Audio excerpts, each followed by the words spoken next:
We have from the Detroit Free Press, Mark Phelan coming over. Hey, Mark, how you doing? Good to see you. Again, Good to see you. Yeah, thank you. Put a microphone on you here. All right, thank you very much. Because we need those things when we're on television. Yep. Thank you. There we go.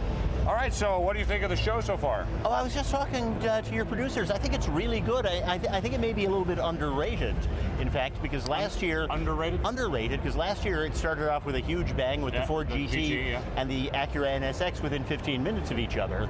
So everybody was saying, wow, what a great show by 10 o'clock Monday morning. And this is one that's more building up layer by layer, but I think it's a really solid show. I mean, the Buick Vista is terrific. The Chrysler minivan is really important. You know, I'm going to ask you about that because there was a subject yesterday that you take a popular brand, which is essentially Town and Country, and you rename it Pacifica, which was never really like burning the barn down for Chrysler. So why would you take a name that wasn't all that hot and put it with a van that was? Well, I know why. Whether it works or not will be a question, though. But the why of it was that they're going to stop building the Dodge version of the minivan eventually, and the Town and Country name is really strong and really well established, but everybody thinks it's the expensive top-of-the-line model. And they're afraid that if they called the new one the Town and Country, it would only attract people who want the expensive top-of-the-line model, and they'd lose 100,000 Dodge buyers a year. So they're trying not to scare people off. And that's the first explanation I've gotten for that, because the Chrysler people won't necessarily tell us that. So it's good. It makes sense. It makes perfect sense. Yeah, but there is the question, because you're right.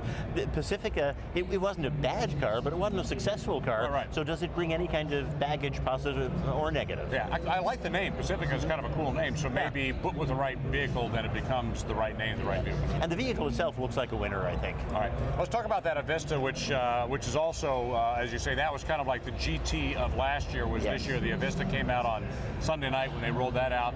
It's a concept car, although my understanding is it's really close to could be reality. It's built on a, what is it?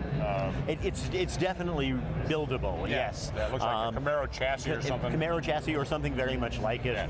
They could build it if they wanted to, and while they might, and I'd love to drive it and test it, I think that it's more important because it's set a new direction for what Buick looks like. So whether they build it or not, if they build a lot of other cars, particularly sedans that they'll sell more of, that look like it and they have some of that same elegance, because it could move the brand forward a step, and that's what they need to do, more of. So I think it's fascinating, and it is gorgeous. It is pretty cool. Hands down the best looking thing on the floor. Well, my understanding is that, I mean, Buick obviously is huge in China.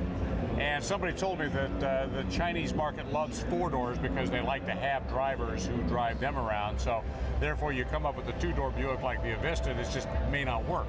Well, that is true, but on the other hand, the Chinese market is so big that even though only a very small number of people would buy a luxury coupe, a tiny proportion of China is still a big number. So they could make a business case for it. And you have to think of Buick as a global brand now too. So I mean, they sell 900,000 vehicles a year in China, 200,000 vehicles a year here.